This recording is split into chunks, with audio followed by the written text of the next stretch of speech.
Embajador y presidente del Consejo de Seguridad Alimentaria, muchas gracias a los panelistas que nos acompañan, a los ministros, al director general y a todos los presentes en esta sala.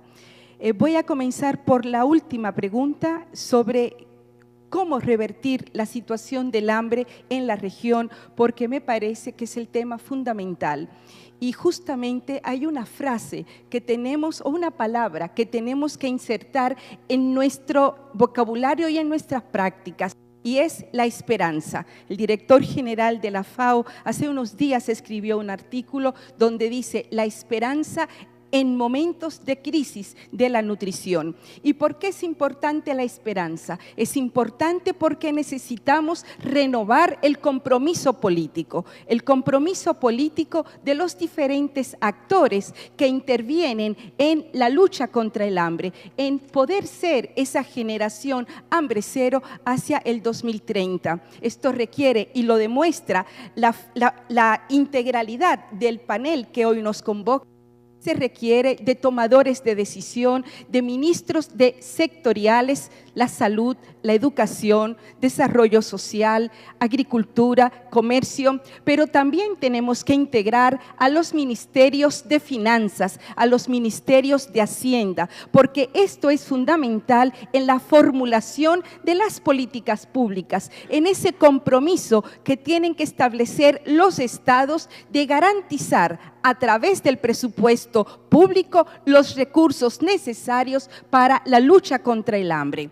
Pero esto requiere también entonces articularnos con los parlamentos, porque en muchos de nuestros países los presupuestos públicos son aprobados por los parlamentos, pero también son los que formulan los marcos legales que son esenciales para dar esa visión estratégica y también de que es un tema de Estado y no de una sola administración.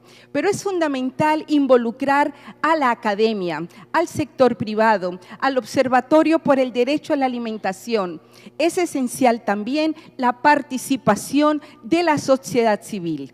Y si vemos un avance en lo que han sido los cambios que ha tenido la FAO en los últimos años, es justamente el abrir estos marcos, estas conferencias a la participación de los diferentes sectores. Y consideramos que esto se debe también a una visión que en un momento determinado el director general de la FAO impulsó al promover los cambios estratégicos en la FAO con respecto a la visión de la construcción de un mundo no solamente que produzca los alimentos necesarios, sino que también produzca las políticas públicas para garantizar, erradicar el hambre. Y esto requiere de políticas públicas que garanticen los derechos de las personas, de los ciudadanos y ciudadanas, de los niños y las niñas.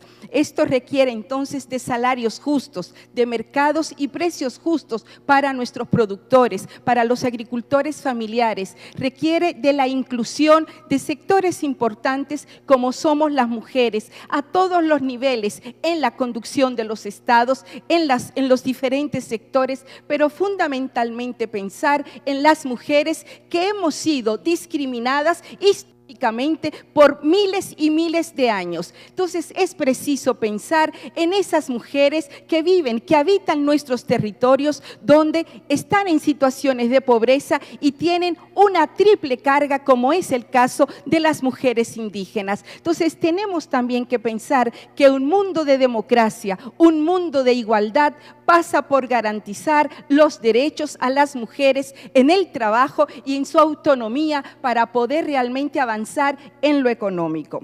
Quiero entonces referirme ahora a la primera pregunta sobre qué estamos haciendo como embajadora especial Hambre Cero para América Latina y el Caribe. Lo más importante es compartir esa esperanza. Es cierto que los datos están ahí, es cierto que los datos nos indican solo un camino, pero lo importante es pasar a tener ese compromiso ético innegociable de que es posible erradicar el hambre si trabajamos juntos. Y esto se hace posible si abrimos espacios de diálogo entre los diferentes actores.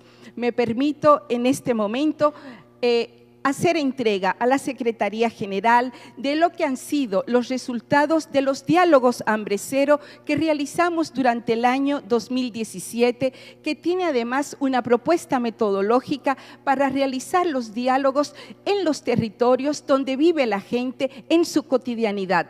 Las políticas públicas, los marcos legales, las asignaciones en los presupuestos tienen que partir de la realidad de la gente, tienen que partir de sus necesidades. Los tomadores de decisión lo que tienen es que traducir esas necesidades, esa realidad en políticas públicas inclusivas, emancipadoras, de desarrollo.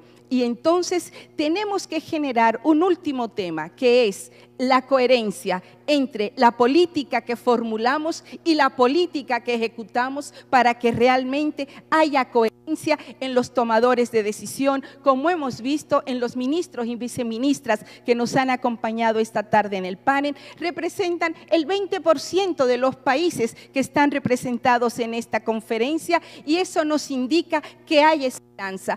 Tenemos la posibilidad de erradicar el hambre, que en el año 2030, solo trabajando juntos, solo sumando voluntades, sumando los esfuerzos de los países, de los 33 países, pero de sus pueblos, porque la vida la hacen los pueblos, la hacen los gobiernos, la hace la gente, la hacen los niños y las niñas que en el 2030 tendrán algunos 13 años, otros tendrán 20 y serán la nueva generación. Construyamos ese escenario para que todos y todas podamos decir hemos cumplido con nuestro compromiso y fundamentalmente con construir una América Latina justa, solidaria y humana. Muchísimas gracias porque aquí está la esperanza.